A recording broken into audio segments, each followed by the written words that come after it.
Om प्रणो Devi Saraswati वाजेभिर्वाजिनीवती धीनामवित्र्यवतु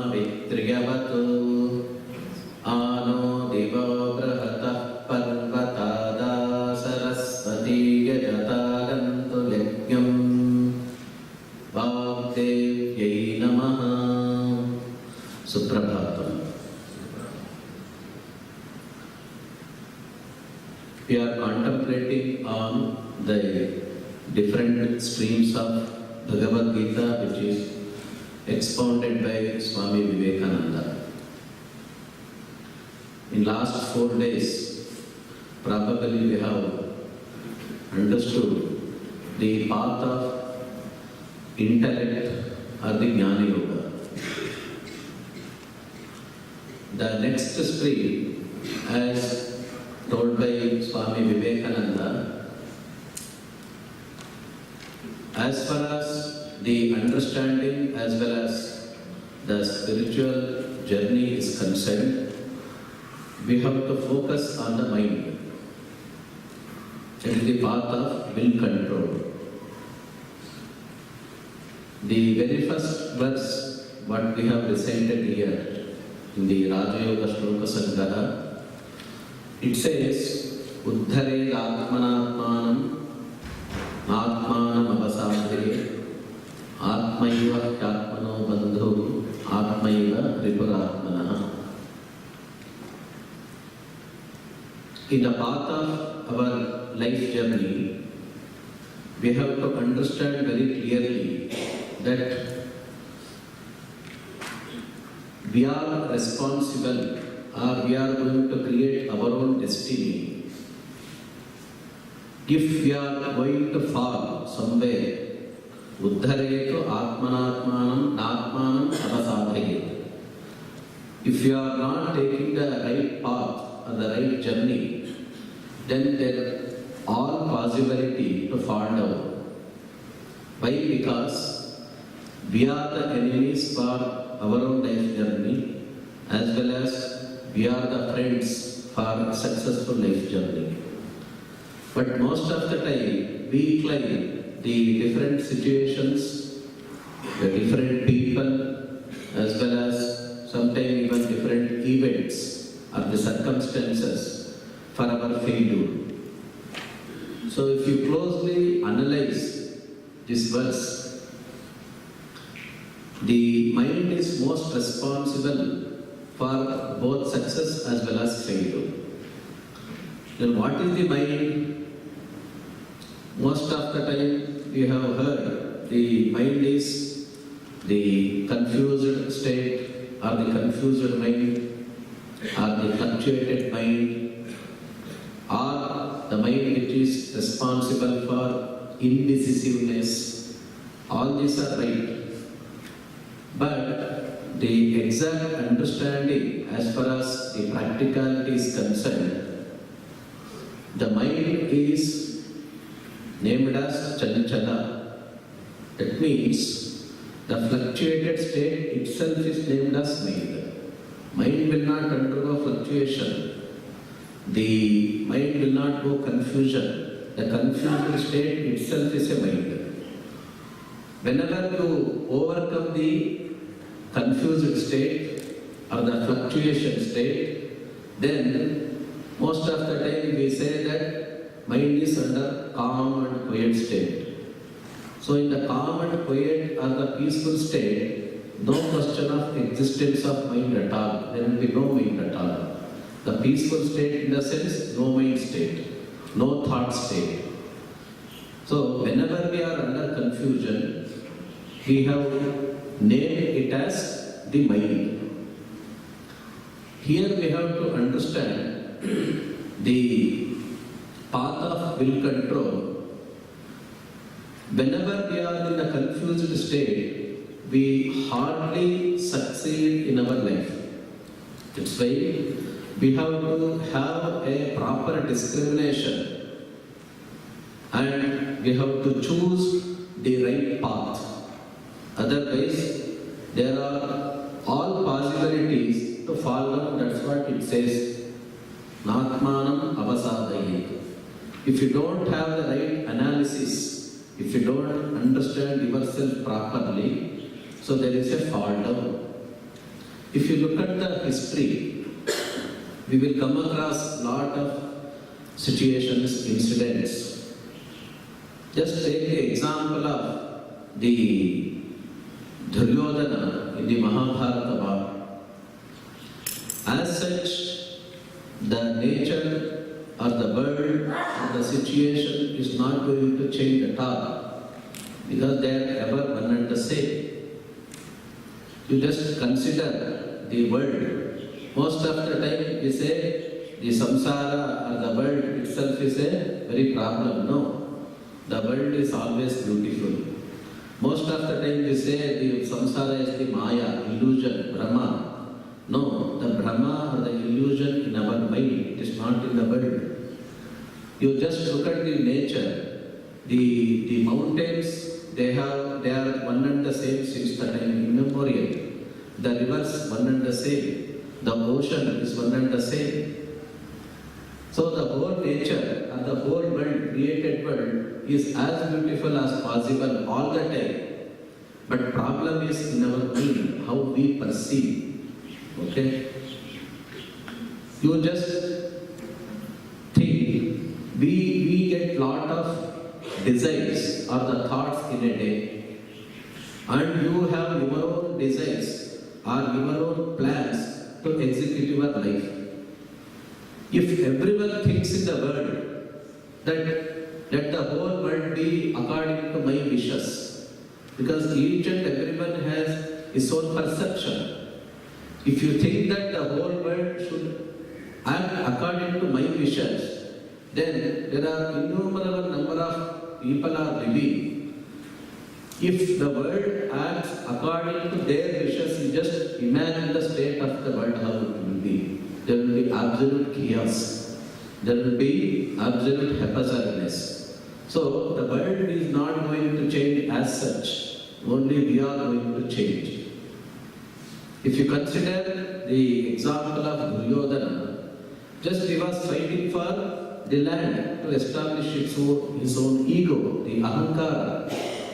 So the mind is the confused state, but what is the problem is, whenever we want to establish our own existence, the problem starts, the ego or the ahankara. So Duryodhana wanted to establish himself fighting against the Pandavas. He knows what to do, what not to do, but he was unable to follow the same lifestyle. Because of that, what happened? He ruined himself, the entire kingdom. Okay, he ruined the entire kingdom even. All lakhs of people massacred in the battle of Mahabharata only because of one man's ego. So here, the different situation of the mind we have to understand. Whenever we are unable to discriminate and take the proper decision, then that is going to create the chaos. You just think the waves of the ocean. If the wave says that according to me you please act, the ocean will not act according to the waves. Similarly, the world is not going to change according to our wishes. So we have to see the beauty, we have to enjoy the beauty only. But the ego always hurt in each and every stage. And however you think the world will be, because the imagination or the Brahma or the illusion makes many things goes chaos. So, just for analysis and understanding, I bring one incident, like an imagination of it is a story. A man thought of you might be knowing the concept of Kalparuksha. Kalparuksha is that tree, it is a mythological story, is that tree which gives everything whatever you desire for, and however you think, it will act and you will get the results as it is. So, a man sat under the tree, he thought of, because he was hungry and he thought of to have the food.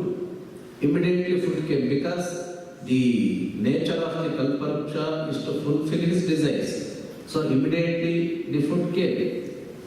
All beautiful women brought the food in a golden plate. They served. He had wonderful, delicious food. The moment you eat delicious food, what happens? You feel to what? You feel to jump up? You feel to sleep.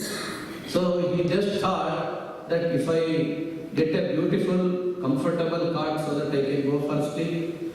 The moment he thought, he got the cot and slept down. Had a nice sleep. Okay? Then immediately after getting up from the sleep, again he thought of a glass of water as he was feeling thirsty. Again that Kalparuksha gave the water. And later stage, as he was more and more wakeful after the sleep, he started thinking that, is it dream or true? Whether I am experiencing truly or is it a dream? Because whatever I am thinking, immediately it is getting materialized. Most of the things happens like this in a dream only. Is there any nearby the devils or the imps or the bhuta, preta, pishacha? The moment he thought, all the devils surrounded him because whatever he thinks it has to materialize. So the moment he thought about the devils, all the devils surrounded him. Then in the next moment, certainly I will be killed now, no doubt. Immediately he is killed. Because he thought, whatever he thought the food and all, it is materialized. Similarly, whatever his thought must be materialized, so he was killed by devils. This is the way our mind works. Whenever you don't act in the right path, surely the mind will lead to the sufferings and the miseries. Very beautifully, Maharshi Patanjali brought out, whenever your desires are not fulfilled, okay? Because whenever there is a desire or the asha, there must be nirasha, no doubt. Whenever you look for the success, there must be surely failure also. Whenever you look for success, there must be failure, no doubt. So, this is the way we have to understand. Because it always works under two principles, either the raga or the dvesha, attachment or the hatredness. The mind which is responsible for these conditions, it undergoes, because whenever the desires are not fulfilled, surely you are under dukkha. Patanjali brought out this concept as dukkha daurmanasya angamejayatva Shvasa prashvasa vikshepa sahabhuvaha. How the mind further goes completely stooped into the lowest level. Whenever you are under misery or the problems, dukkha, it leads to the depression state. Daurmanasya. So if your desires are not fulfilled, what happens? The depressions. The daurmanasya leads to, the depression leads to Angamejayatva, the tremblingness of the body, unsteadiness of the body, the organs of the body is under unstable. You just imagine, whenever you get angry, okay, then what happens? The entire body undergoes depression and shaking and trembling. You lose the control on your body itself because you don't have your own intellectual discrimination. Daurmanasya angamejayatva shvasa prashvasa. There is absolute abnormality in the breath. There is absolute variations in the breath. So when there is an imbalance in the breath, it causes both psychosomatic disorders. The diseases or the roga happens because of the desires. Kama prodhodbhavam vegam. Because whenever the mind goes under desire, then if the desires are not fulfilled, then it leads to krodha, the kopa or the anger. That anger leads to the dukkha. So this is the way the mind must be understood. So mind is not something exists somewhere. It is our confused state. It is our fluctuation state. That must be understood very clearly. Most of the time, as I said, the mind goes beyond its state called ego, the ahankara. Because of that, we undergo a lot of troubles.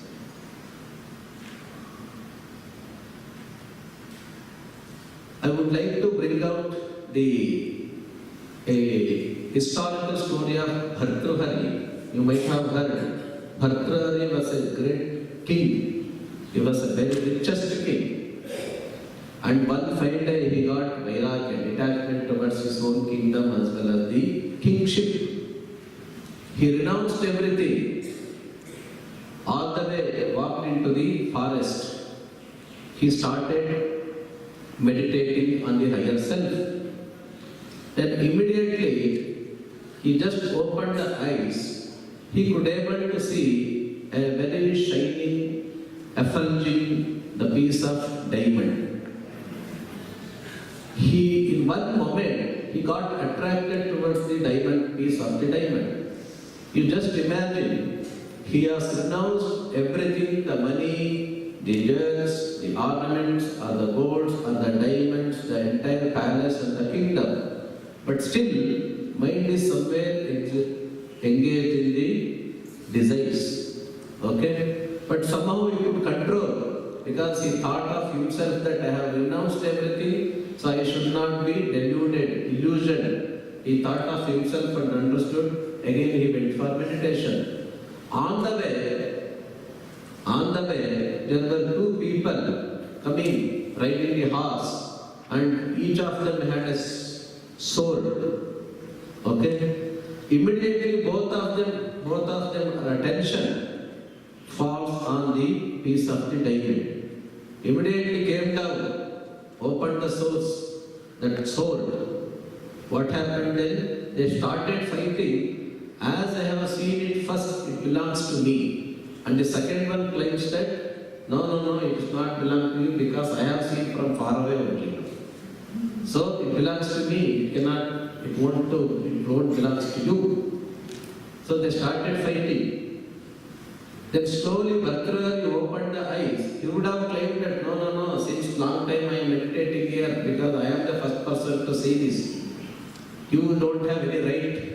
In that way he would have claimed, but he did not claim because he understood the situation, the fact. Then both of these started fighting. The diamond is not at all touched by anyone, either the Bhartruhari or the fellow soldiers. But they started fighting and they cut off their each head mutually and they fall dead. See, the situation is not changing at all. Diamond is a diamond, river is a river, the mountain is a mountain. Situation is always one and the same, but only problem is our mindset. Whenever you are under deluded and when you want to establish your ego, then all the problem starts. That's why very clearly the first shloka here it says, we have to understand the state of mind, and we have to understand how the mind undergoes the fluctuation states. Having understood, we have to take the sadhana path. What are the desired way or what are the best possible ways to conquer this fluctuated mind or the confused mind? The entire shloka sangraha goes one after the other shloka to explain the path of Raja Yoga, the path of controlling the will power in a very beautiful manner. So tomorrow onwards, we'll contemplate the rest of the shlokas as far as the Raja Yoga is concerned and with respect to Patanjali Yoga Sutras. Thank you very much. Let's conclude with Shanti Mantra.